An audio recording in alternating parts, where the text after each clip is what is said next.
So on the Notes app of my phone, I have a special file that has all of the ideas for song concepts or lyric ideas.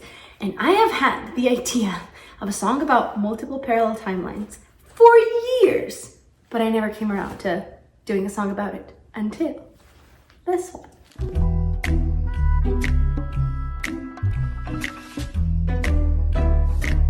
Let's go to verse 1. Maybe I'm living in New York, taking the subway, drinks with the girls down in Brooklyn on Friday, work at a bookstore, falling for fictional men. Maybe I'm in Oklahoma, maybe we own a little shitty pickup, drink Coca-Cola, wear overalls while we're painting the walls in our house. When I initially wrote this verse, I didn't quite realize it would end up being a timeline song, but I just thought it was a cool, like a fun thing to say, maybe I'm living in New York, taking the subway. And then I was like, okay, why don't I expand on the idea of living in New York? How about I add some other details, you know, that I think New Yorkers do. So maybe I'm living in New York, maybe I'm taking the subway. Subway, quintessential New York thing. Drinks with the girls down in Brooklyn on Friday, a little neighborhood name drop. I feel like that's what New York girlies do, you know? They go get like, not like club drinks, but like fancy, cute, maybe non-alcoholic drinks at like a cute little place in Brooklyn. Work at a bookstore. This is definitely a reference to You've Got Mail and Meg Ryan working at that bookstore. That's what I think about, especially because this is like a full-time song and Meg Ryan and that very aesthetically pleasing You've Got Mail bookstore. What was it called? Little Corner Bookstore? Something like that? Anyways, that's what I had in mind. I guess this character is single. She is hanging out with the girls, working at a bookstore and just fantasizing over men that she reads about in her books. Maybe. And then I was like, okay, cool. Maybe this is like a parallel timeline song. Why don't I just keep listing locations and sort of these alternative lives that I could be living? And something that I've always romanticized is living in the American Midwest. And maybe that's because I saw Twister at an early age and Signs that, I guess Mel Gibson was in it. Mel Gibson movie. What's another like aesthetically pleasing Midwest American movie? Oh, A Quiet Place. All of those have these very aesthetically pleasing, or Mother with Jennifer Lawrence. That's another one. I think that's in the Midwest. So my idea was always like this gorgeous kind of like old, I guess Victorian era house, country house, white picket fence, little white porch, and then in the middle of a cornfield. That's what I always imagined. And so all those movies have that. And so I've always romanticized a life in this gorgeous house surrounded by cornfields. Or you know what's another good one? The Stand, Stephen King, my like favorite book of all time. I watched like a part of I guess it was like a mini series in the 90s that they did.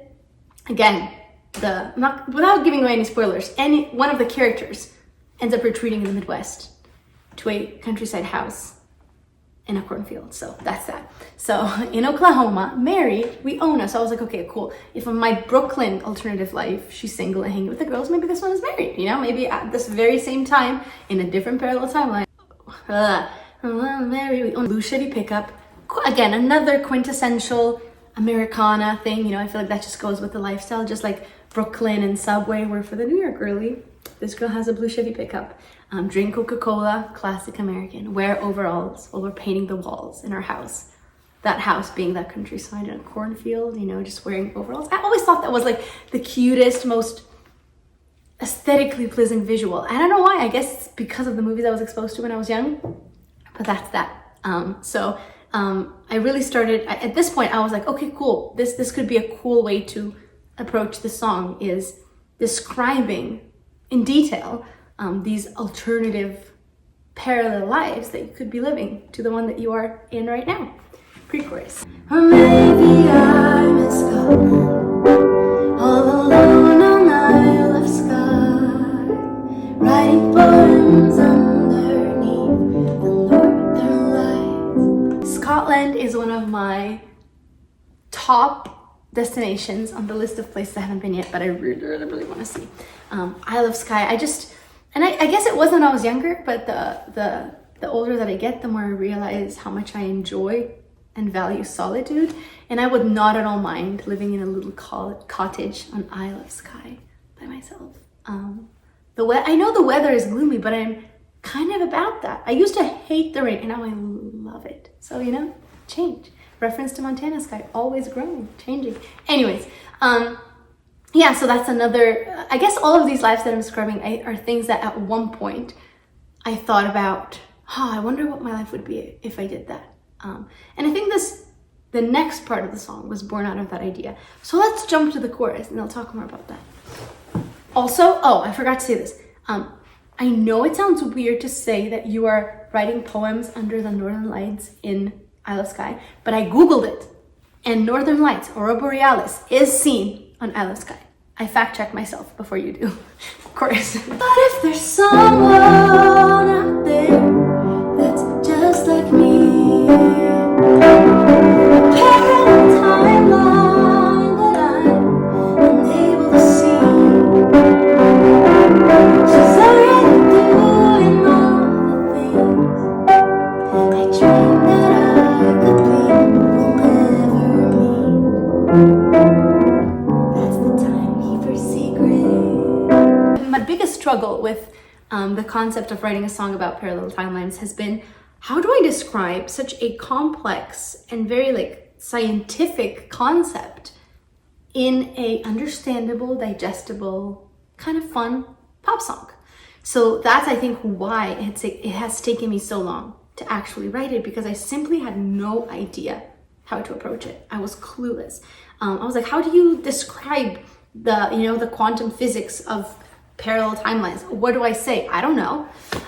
So anyways, I think as I was brainstorming, I was trying to boil it down to something more straightforward. And that is, all of these lives that I describe, these potential parallel timelines that I describe in the verses and the pre-choruses, are all things that at some point I thought about doing.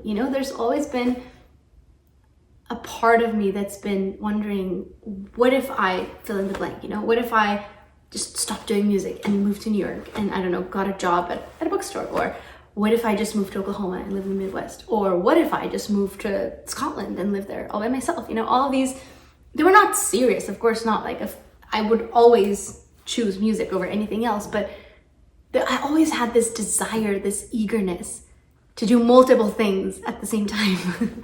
And so I think the idea of this chorus was kind of born out of that, almost as a comfort to saying, hey, what if all of those things that you've at one point considered doing or dreamt about doing, what if you're already doing them, just in a parallel timeline?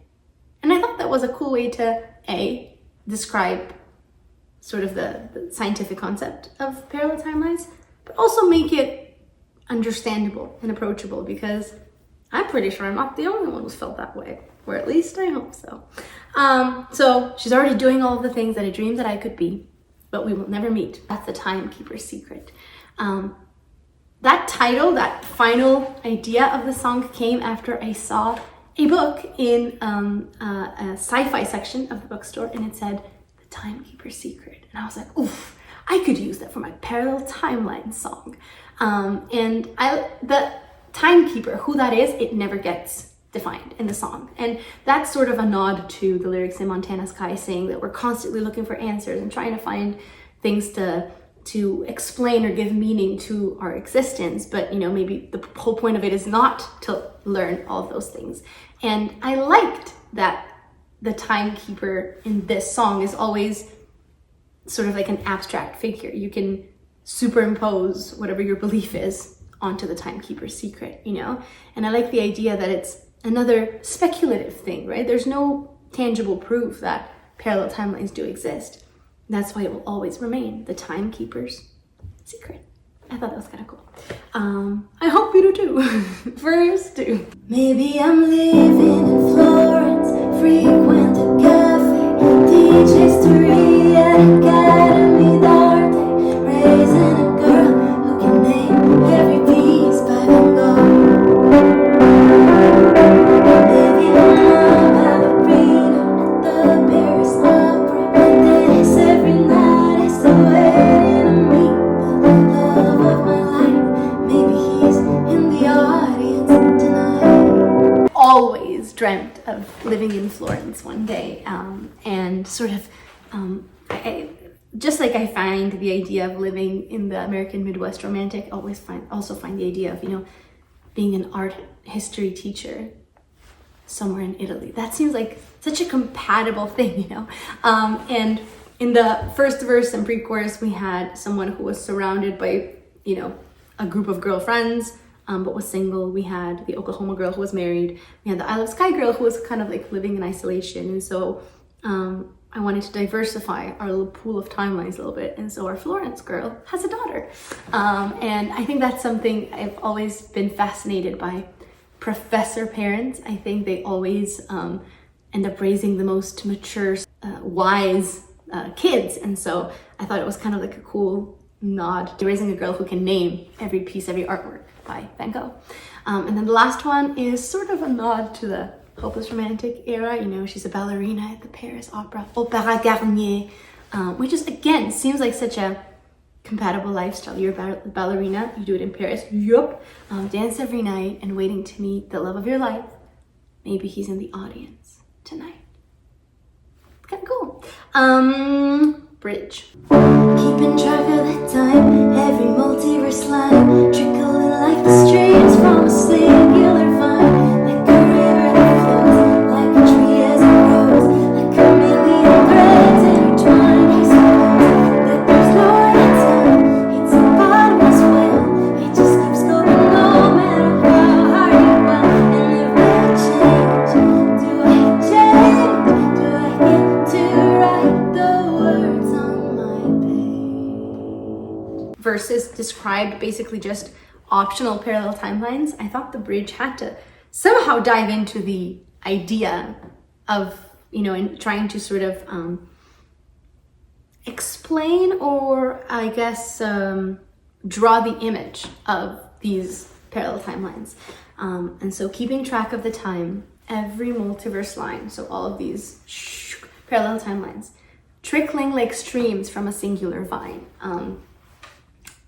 To me, like, that singular vine is, I guess, your birth as a human. And then with everything that happens to you, there's always a point of inflection where different outcomes, different decisions, different choices lead to different outcomes. So it's like all these streams trickling from that singular vine that was you, like a river that flows. You know, we're talking about trickling timelines that feel like a river just constantly flowing, a tree as it grows, you know, either the tree branches or tree roots, kind of, you start from a singular point and then it starts growing out in all these different unexpected directions, like a million threads intertwined. It's kind of a reference to the chorus in Montana Sky, you know, threads of the universe that weave through you and I. So maybe all these parallel timelines, I think a good way to provide some imagery to that concept is thinking of all these different threads of fabric or strings kind of intersecting with one another. I suppose that there's no way to tell. It's a bottomless well.